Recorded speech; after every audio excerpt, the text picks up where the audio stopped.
समय समय अति बहुमूल्य विषय अटे।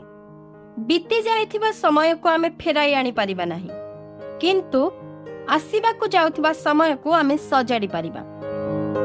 आमे निज जीवन रे अनेक टंका उपार्जन करि परिबा, किंतु गोटे मुहूर्तर समय मध्य उपार्जन करि परिबा नाही।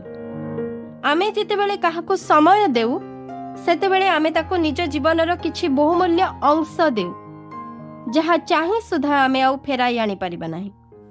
जीवनर सबुठारो मुख्य एवं बड़ उपहार हेउछि समय। तेबे समय को भाबी चिंती खर्च करिबा। समय को खर्च करिबा पूर्वरु काहा पाई आउ की प्रकारे खर्च करूछु ताहा थरे चिंता करिबा। समय को बिताइबा पूर्वर चिंता करिबा। समय बीती सारिबा पर चिंता करी किछि लाभ नाही। योजना करी जेमिति टंका खर्च करू, ठीक सेमिति समय खर्च करिबा पूर्वरु थरे योजना करू।